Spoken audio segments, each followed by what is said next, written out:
Hello, I'm Morgan Jorgensen, the Donor Relations and Events Manager for the Truman Library Institute.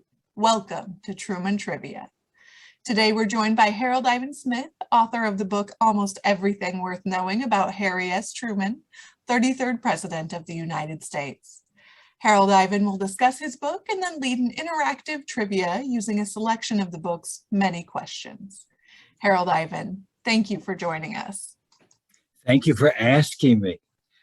It's good to be here and to talk about Harry Truman, especially in these days when so many programs that he instituted and policies he set in place have been getting second looks or third looks. But tonight we're going to do the trivia approach.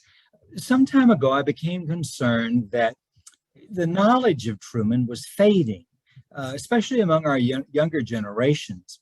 And I wanted to find a way to do a book about Truman and put it in a different format. So having taught in the inner city for 5 years and teaching in colleges and universities, I learned how to develop multiple choice questions.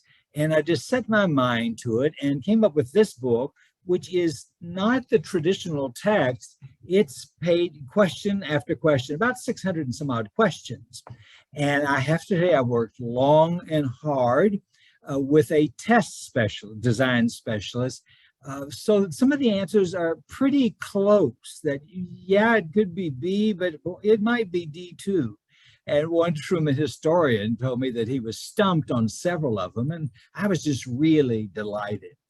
You can never say too much about our 33rd president. Coming at such a critical time in not just America's history, but in the world's history with the end of World War II. And Harry Truman had so much dumped on his lap, but he was such a detailed person and committed to his responsibility. And those nights that he and Bess read till midnight so he could stay up on the paperwork. And I was stunned to learn that in the writing of his memoirs, he would take a section or a chapter home, even though sometimes it was late, but that chapter with the revisions always came in the next morning, first thing. So he's such a man committed to reading and to, making this a better country.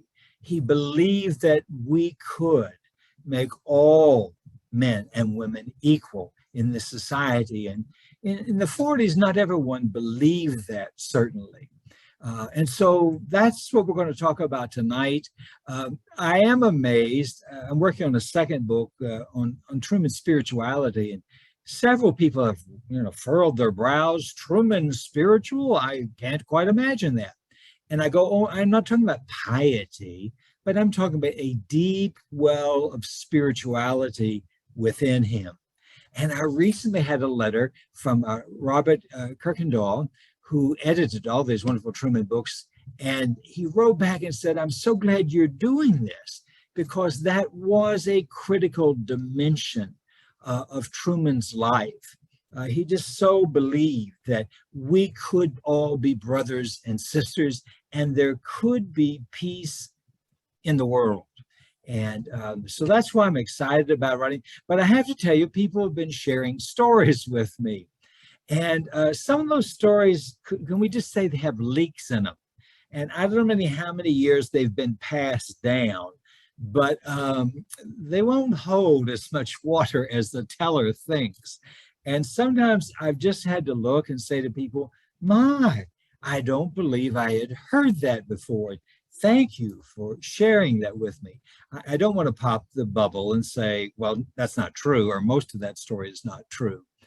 But it is interesting that people are fascinated by Harry Truman. I often wear T-shirts here in the desert that say, what would Harry Truman say? And I've had people in restaurants walk up to me and say, well, what would he say? And I go, what's the question? And on we've gone from there. But I'm just captivated by him. All these years, I've been reading Harry Truman. All the years I've been coming to the library. When I lived in Kansas City, he hasn't gone stale. There are still things I learn about him that I just have to say, well, I didn't know that. And I'm glad that I do know it now.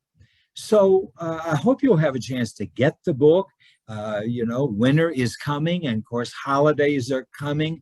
And I don't think you'll have to worry about this book being on a ship off San Francisco or San Diego, and they can't unload the ship. I think these are American done, and you'll be able to get that book. And they're just fun questions to ask and fun questions to talk about. And sometimes they just kind of jog the memory, just enough little jog for the memory to go, oh yeah, I think I heard about that.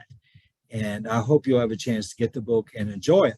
But now we're going to test your knowledge of Harry Truman. And hopefully, when I taught public school, I love to throw pop quizzes and see the terror in students' faces.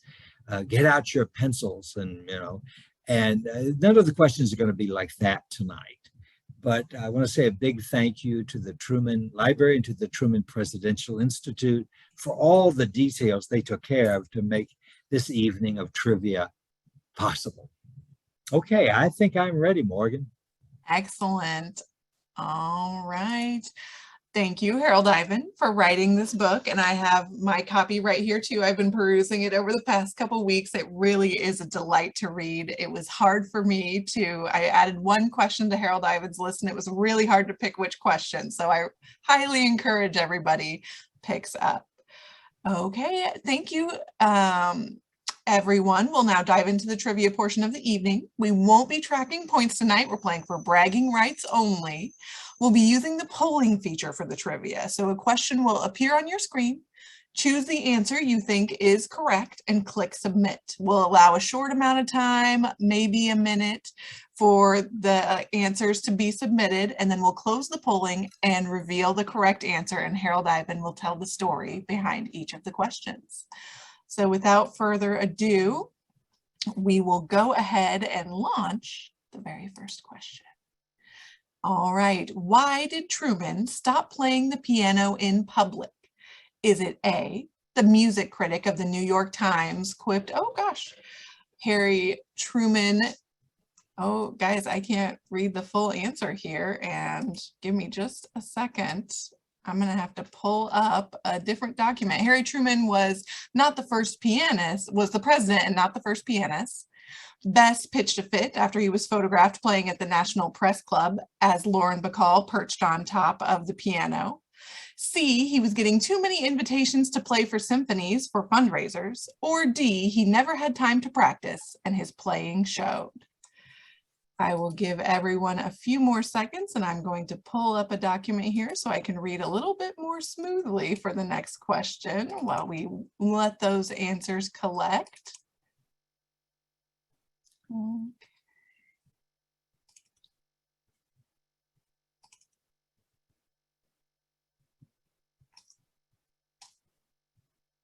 Okay, just a few more seconds here and we will end this poll.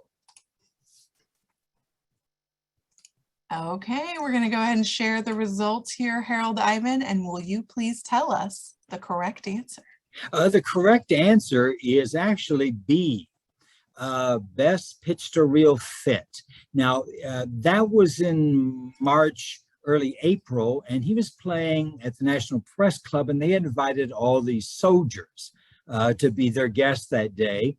And Harry was just playing away for all it was worth. And Lauren Bacall, without his knowledge, it was an upright piano, climbed up on the lid of the piano and dangled her legs over the side. And Harry tried to explain to Bess, I had nothing to do with that. And she said, I saw the grin on your face. You're not playing in public anymore. Truman was a wonderful pianist. He loved the piano. At one point, he had aspirations to be a classical pianist, but came to realize he didn't have those requisite skills. But as president, at one point, there were 5 pianos in the White House, 2 concert grands, and then in the presidential residence, 2, because sometimes he and Margaret would play duets at night. One story about the piano, and I'll tell this quickly. His good friend was Eddie Jacobson, who lived over near Brookside. And Truman was coming for a poker game, And one of Jacobson's daughters was waiting for her date to arrive, and she was playing the piano. So here's Harry Truman. He goes, "Oh, you play the piano?" And she, not very well, how a teenager would. And he said, "Well, play something for me." And she wouldn't. And so finally said, "Well, what if we play together?" And so here's the President of the United States on one end of the piano bench, this young teenage girl. And you can imagine what her poor date thought when he walked in, and there's the president playing the piano with his daughter. But he loved it. And when he went to concerts in Washington, New York, he would take the scores, the sheet music, the music, and he would follow it very carefully to make sure they were playing it correctly. And he loved pianists, and he did some wonderful things for pianists to help their careers. So that's why he didn't play anymore. But I learned a story today from the late Alvin Barkley, who was his vice president, who was then a senator, and he teased Harry. He said, "Harry, I've been around a long time. I've never seen a piano that needed someone to set on the lid to keep the lid down." And Harry said, "Well, sometimes you have the unusual piano and you have to do what you have to do." But Bess was not amused at all, not amused at all. All right, we will launch into question 2 here. In 1948, what did many angry housewives call Harry Truman? A democrat, B, horsemeat Harry, C, that mousy little haberdasher, or D, that little man with the full stomach. Again, we'll give everyone about 30 seconds to get their responses in here. Maybe a little more.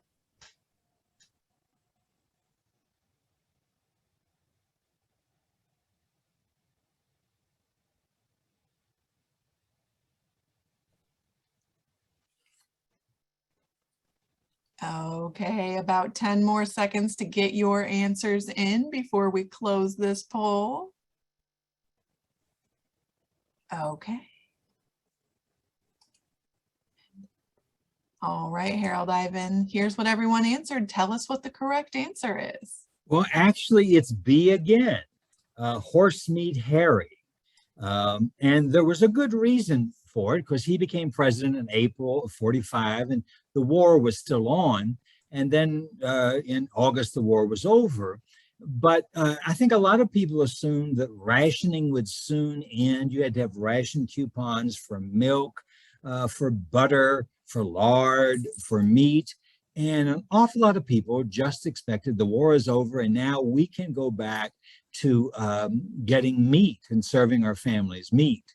And that was not going to happen. Harry Truman went on TV to appeal to Americans that we now had to feed the starving Germans and the starving displaced persons, millions of them, and that we had to sacrifice.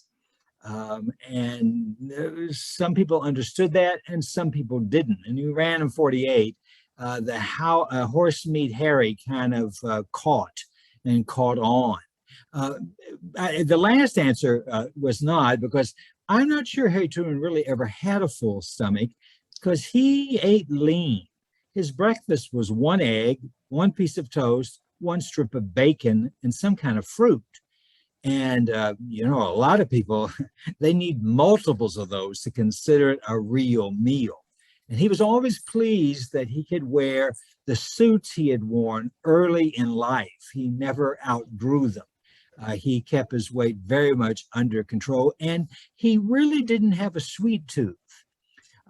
Sugar, that was one of the other things that was rationed. And then once America got to where we were in the clear, suddenly we were in Korea fighting. And now those rations had to be reinstalled. And I'm not sure how rationing would work in our day and age, because people want to eat what they want to eat when they want to eat it. And I don't think a president could appeal to them. Our soldiers across the seas need food. I'm not sure how that would fly today. Yeah. Excellent. Moving right along to question 3. What did Truman do as the results were tabulated on election night in 1948? Played high stakes poker with friends and independents, B, went for a drive to his birthplace in Lamar, Missouri. C, had a Turkish bath, ate a ham sandwich, drank some buttermilk, and went to bed. Or D, played requests on the piano in his living room. We'll give it about 30 seconds here for folks to get your answers in. We have an early leading answer here.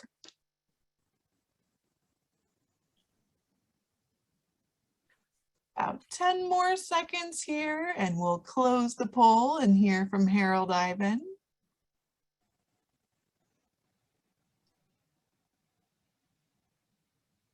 All right, we will end the poll and see how everyone answered. Oh, that's good. 63% chose the right answer. Yeah, he was up at Excelsior Springs, and it had been a tough campaign. He was really worn out, and so he ate the sandwich, had a Turkish bath, drank buttermilk for some reason, and then went to bed. And I think it was about 4 o'clock that he was awakened and told that the tide had turned, and he said, well, we better go to Kansas City to get ready for the press. But he had the ability to sleep. When he was elected, had a close run for 1940 for the Senate, he went to sleep that night there on North Delaware. He just had that ability to say, I've done the best I could, I'm going to bed. And that was just part of Harry. When you've done the best you could do, then you relax and sleep. Excellent. Moving right along to question 4. Although Speaker Sam Rayburn and Harry Truman often shared bourbon on late afternoons in the Speaker's private office, on occasion, how did Rayburn challenge his friend? A, Harry, you ain't got the hand to win the jackpot this time. B, Mr. President, as a Southern Democrat, can I tell you why you might want to rethink that? C, now, Mr. President, let's consider that. Or D, Mr. President, I think you could use another bourbon before you agree to that.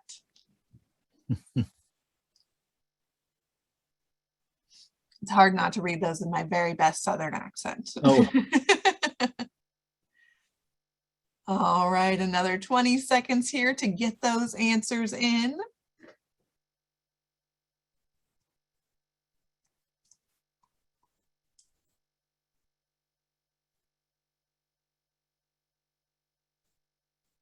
Okay, we will close the poll and see what everyone thought.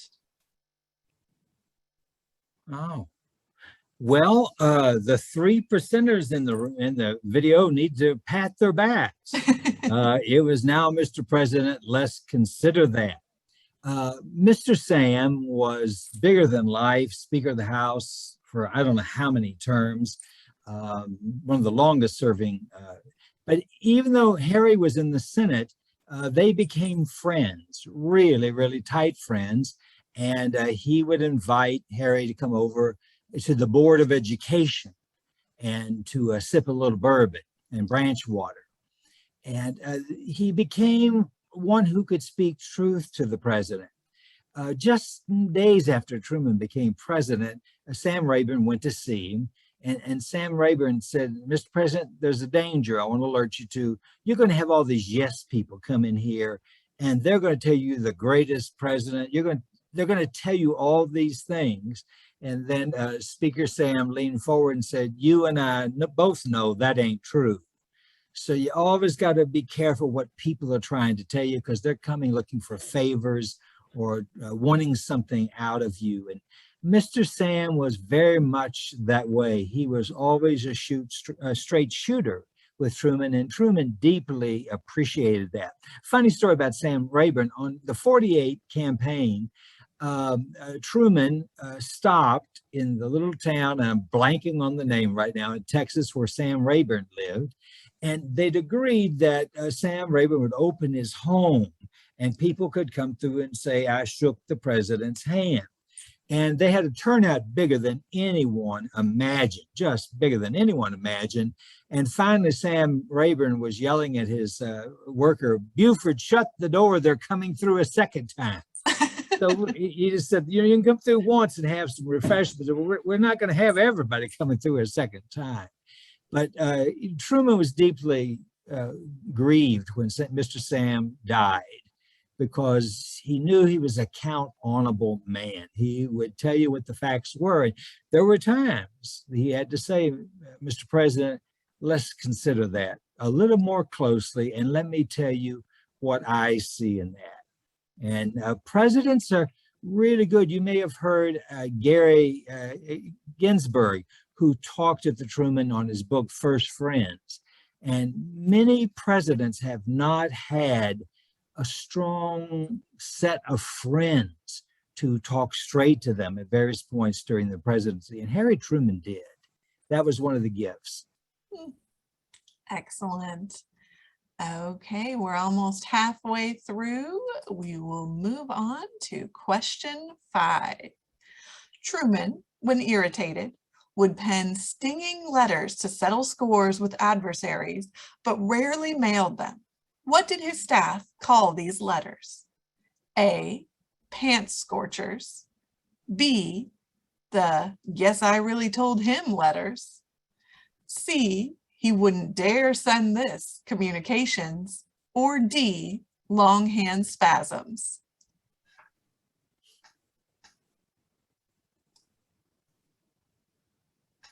Give everyone some time to get their answers in here.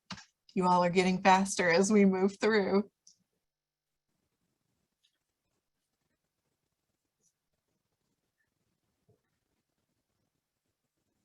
Another 10 seconds here, and then we'll close the poll. Get your answers in now.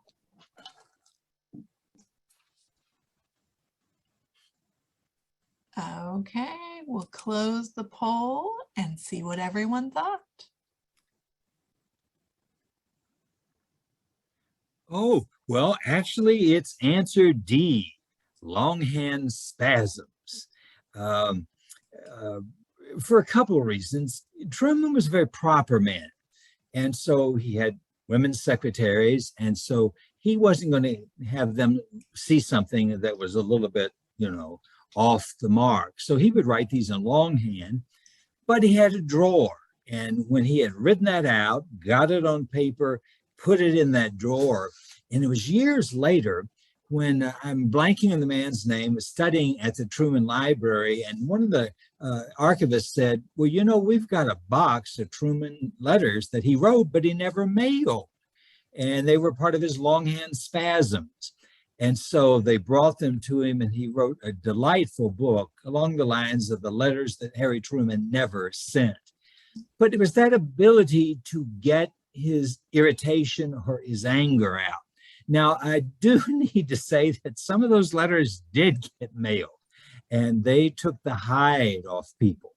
But he wanted people to see, and particularly on civil rights issues, he was just not willing to blink at bigotry that came in to his office. He wasn't going to have that. And particularly with one member of the Battery D, he just said, that your problem is you're behind the time about 100 years.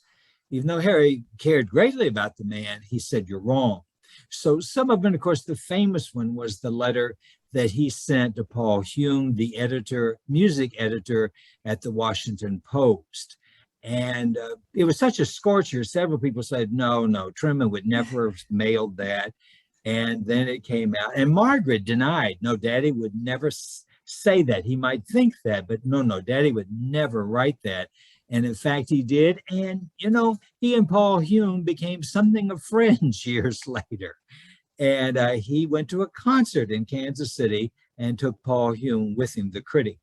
And they had a delightful time at the library. He gave Paul Hume a tour of the library, and then they went to dinner and to that concert. So that story ended up well. But so many people said, well, wait just a minute.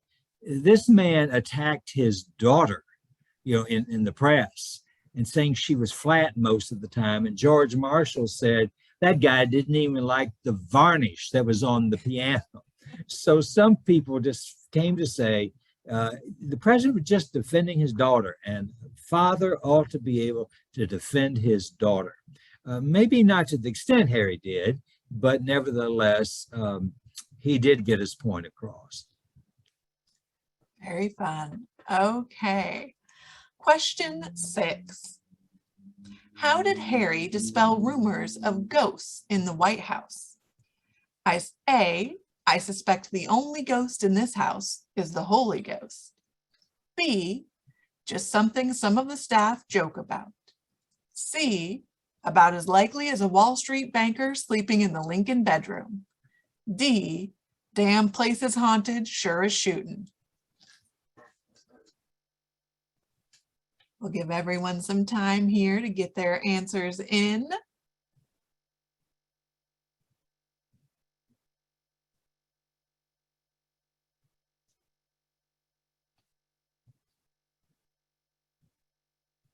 Another 15 seconds here or so to make your choice before I shut it down.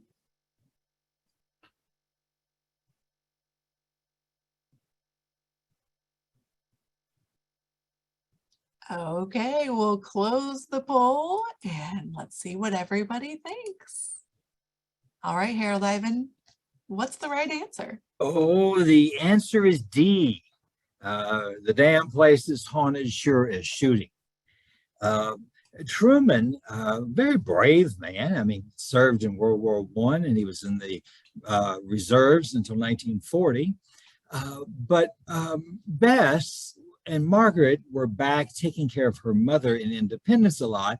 So Truman was pretty much in the White House by himself, and he was something of a workaholic. But there were times these noises would start, where it was tapping or people walking in the hall, and he would check with the Secret Service the next day who was on the floor outside my bedroom at 2 a.m. or whatever, and they would say nobody was. And there were times he would go to the door and give it a good look in each direction. Oddly, Eleanor Roosevelt, who had been the first lady before Bess became first lady, believed there were ghosts in the White House. And Truman had something of an experience with both Andy Jackson and Abraham Lincoln. Now, I say that, and some people raise their eyebrows, but in my field, professionally, I'm a thanatologist, a death and dying specialist. In our field, we have something called extraordinary experience. And about 1 in every 4 Americans have some type of extraordinary experience. Probably more than that, but we're afraid to say it. And that's why I was pleased that Truman put this in writing. But there were those mystical experiences. And I'll tell you one that was very meaningful to him. In 1947, when Martha Truman was dying, Harry was flying back and forth between Washington and coming down to Grandview, where his mother lived.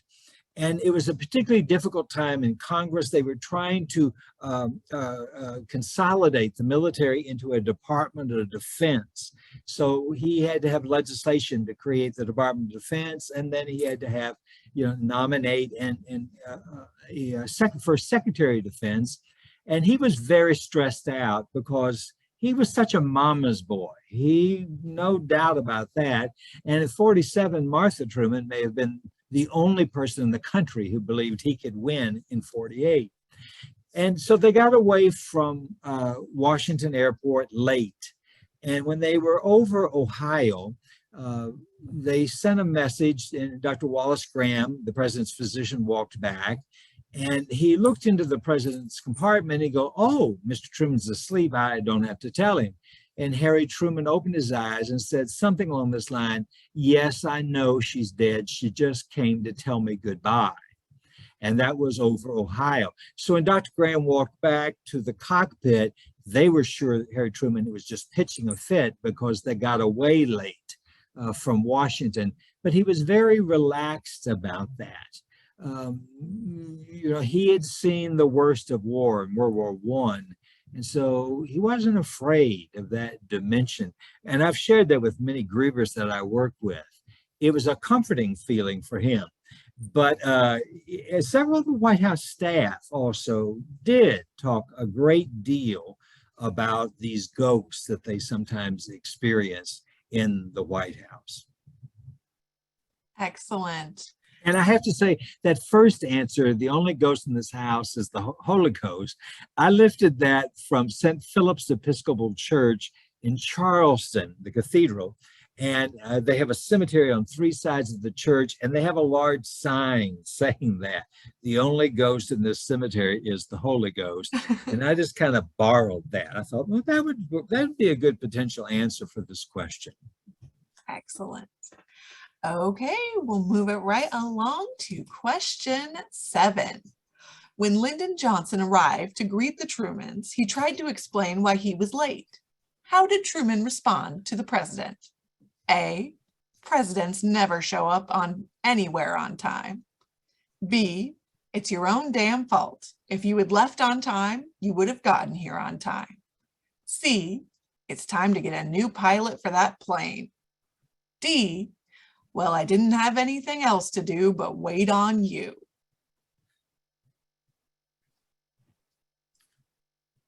All right, we will give it a good 30 seconds. Let everybody get their guesses in.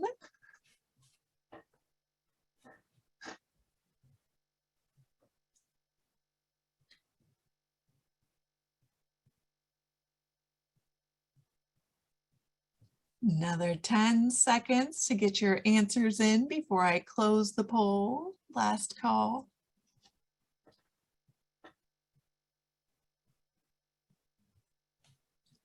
Okay, we will close the poll and see what everyone thought.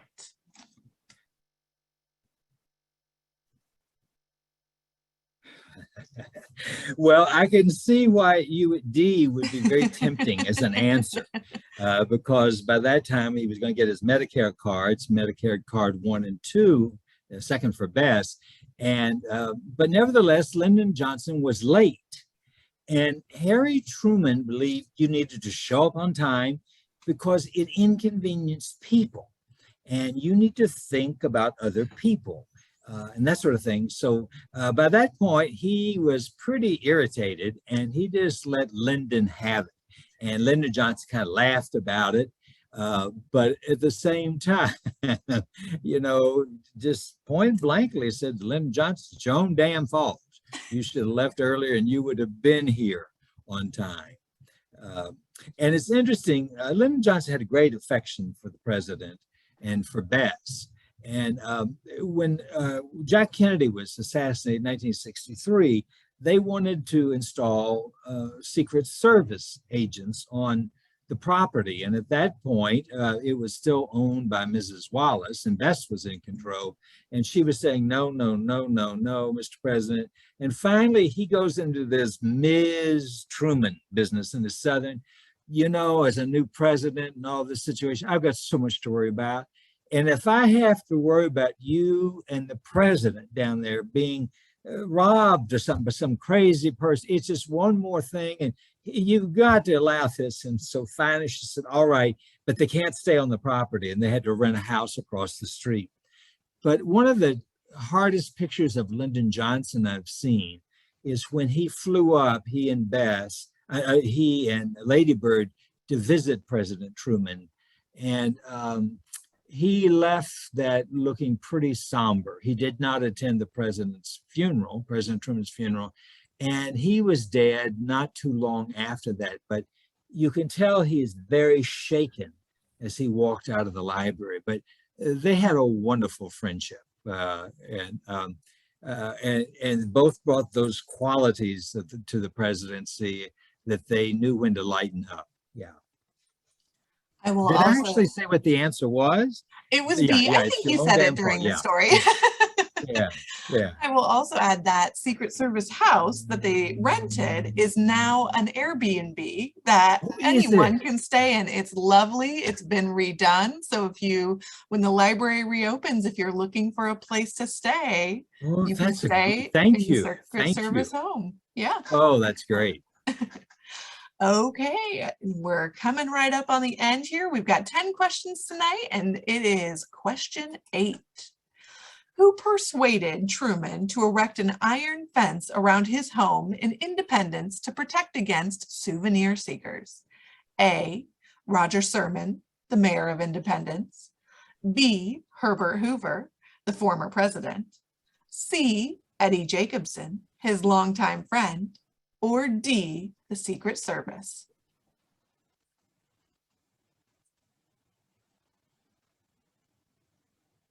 We'll give everyone some time to get those answers in.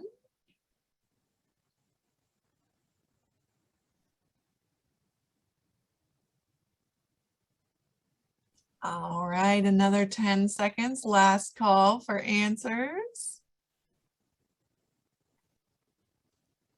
Okay, we will end the poll. Let's see what everybody thought. Oh boy, that 9% chose correctly. It was Herbert Hoover. Herbert Hoover and Truman welcomed Hoover back to the White House. He hadn't been in the White House the whole time Roosevelt was there, and Truman invited him several times. In fact, Truman called. He found out Hoover was in town in Washington, and he called his hotel and said, "I'd like to come and visit you and pay my respects to you." And Herbert Hoover said, "You can't do that. I'm a former president. I'll come to the White House." No, I don't mind coming down there. "No, I'll come to the White House to respect you." But Herbert Hoover talked about souvenir hunters. And it's hard for us to imagine the fence not being there. And there were times when people were wandering through Bess's garden taking flowers, just a little souvenir from Independence. And so they put up the gate, and the Secret Service was delighted the gate was there. Now, what the irony was that Clifton, Truman, Daniel told me was that the gate was never locked. And all those years, you'd assume that, don't even try it, the gate's locked, and it was never locked. And Clifton thought that was just marvelous, that if somebody had ever tried that gate, they would have been on their way toward the president's front door. Yeah. Oh, goodness. But it did protect a lot of souvenir hunt. And that was hard on Bess, her loss of privacy, to look up and see people standing there on the sidewalk. That wasn't part of the deal in her mind. She still wanted to be Mrs. Harry Truman. But people wanted to stand there and get sights of her and take pictures of her when she came out for some reason. Okay, second to last question of the evening, question 9. Why did Truman say he wanted to be buried in the library courtyard? Was it A, convenience for people who came to the library? B, I want to be out there so I can get up and walk into my office if I want to? C, well, Bess claims I still want to be the center of attention. Or D, if it's there, it has to be plain.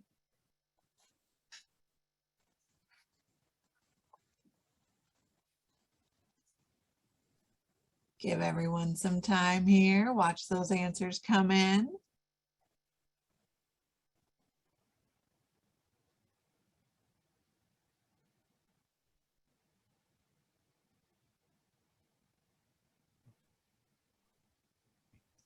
Give everybody another 10 seconds or so to get those answers in before we close the poll. Okay, let's see what everybody thought.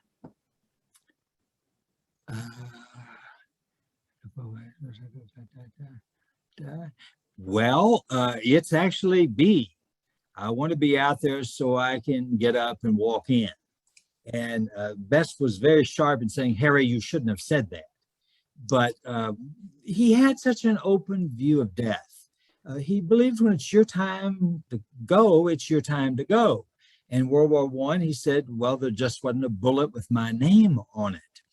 But he lost so many people. One of the sadnesses of living a long life is that other people die. And I have a credible picture of when the editor of the Independence newspaper, the Examiner, died. Harry Truman was one of the pallbearers, and he was an older man. And that picture of him straining as they carried that casket into the First Presbyterian Church. And he went to a lot of funerals. So he was just very relaxed. Now, we require that the Military District of Washington review funeral plans with each president. And they can say no, or this is okay, or whatever. And when they brought the plans to Harry Truman for him to go through this, and it was going to be in Washington, big military deal, he said, man, this is going to be a damn fine show. I'm just sorry I'm going to have to miss it. And ultimately, that plan was not able to be used because Harry Truman died at Christmas time, the 26th of December. And with the weather, and Mrs. Truman was so frail, she had spent every moment she could spend by his side at Memorial Hospital in Kansas City. And Margaret just made the decision, Mother is too frail to go to the White House, go to the Capitol for the the rotunda and all those honors.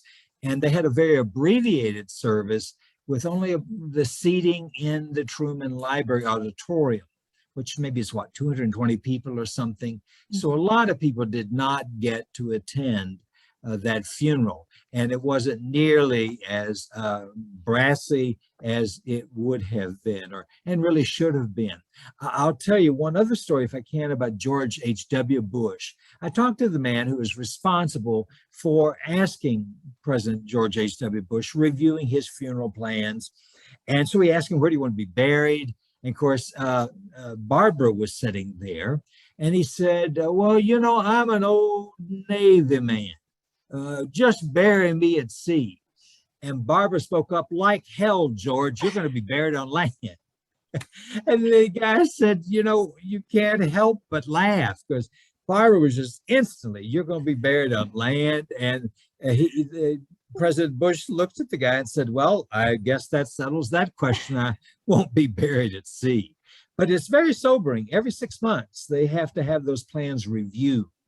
And now they're very complicated because of security and all those issues that we have.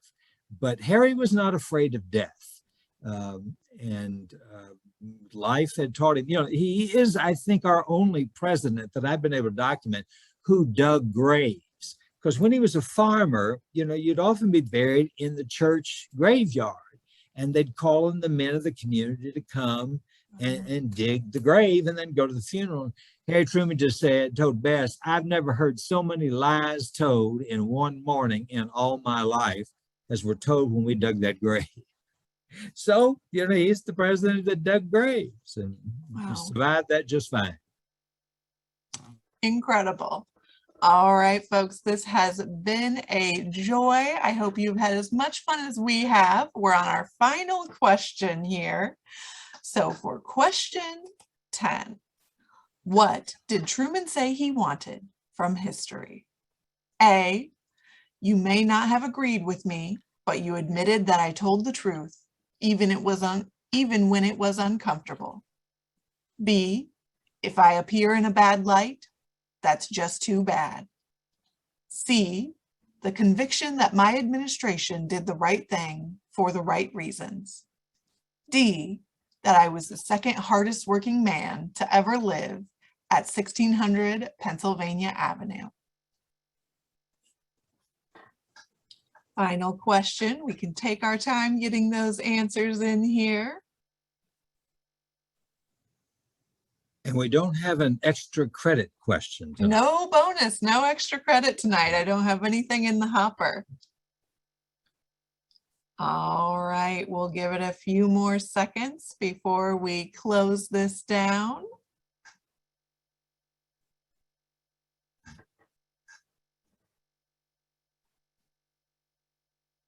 Okay, final poll here. Here's what everybody thought. Oh, wow. Whoa, we had 2% chose the correct answer. If I appear in a bad light, that's just too bad. There are elements of truth in this, but that was what he actually said. He said it would take maybe 50 years before you could do a really honest assessment of Truman, of his presidency.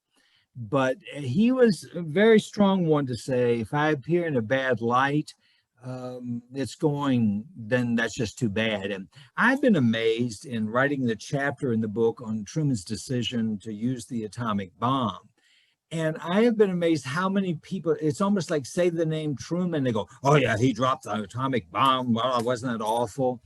And history has come to show his wisdom in what he did, that it had to be done. And I realize not everybody agrees with that, but living there all those years in independence and watching young men grow up in that community and nominating men to go to the academy, West Point or Annapolis, for military careers, he was concerned about those boys. And he just said, if we'd had to invade Japan, we might well have lost 250,000 young men and troops. And I think that's close to right. One final story I'll tell. I was in the Truman Library to meet Rosalind Carter. And there was a line of people. She was going to sign books. And in that one hallway, and I'm not sure if it's this way since the library has been remodeled, but there were all these wonderful, large black and white pictures of Harry Truman. And we were paused at the one, and I can't remember exactly which one it was, but I noticed this older man in front of me began crying. And his wife turned and called him by name. What is wrong with you? What are you crying about? And he took that finger and pointed up that picture and said, if it weren't for that man, I wouldn't be in this world. And his wife was just kind of, what are you talking about? He said, I was on the West Coast. I would have been sent in the invasion of Japan, and I would not have survived it. I would not come home from the war and met you and had the wonderful life I had with you. And I've been stunned by the numbers of men who have put that in writing. I owe my life to Harry Truman by the decision, even though it has since become controversial, to drop the atomic bomb. So many young men who had their whole lives ahead of them. And then they got the GI Bill, and the rest is history. But Harry Truman is willing to let the facts fall where they fall. And you give the three historians in a room and talk about Truman, and you're going to have arguments to get everybody to agree. So he was willing to let history, and he left with 22% favorable ratings, the lowest ever. And so he was willing to say, we'll see what time says. And time, of course, has treated Harry Truman very, very well, because he was such a good man, a common man, a man of the people. Excellent. Thank you, Harold Ivan, for sharing these Truman facts with us. And thank you. Thank you all for joining us today and playing Truman Trivia with us on this Thursday evening. Don't miss, I've got some upcoming programs here. We have the 75th anniversary commemoration of Nuremberg coming up next Thursday, October 7th. And we also have the next stop on our Whistle Stop series of the all-new Truman Library, The Education of Harry Truman. You can find more information and register for these and other programs on our website, trumanlibraryinstitute.org. For more Truman Trivia, Harold Ivan Smith's Almost Everything Worth Knowing About Harry Truman can be purchased anywhere books are sold. I highly recommend it. And as Harold Ivan mentioned, he's working on a second Harry Truman book that you can watch for in the coming years. Thank you again, Harold Ivan, for joining us. Thank you, everybody in the audience, and thank the staff. Thank you all for playing with us tonight. I hope you had a great time and have a good evening.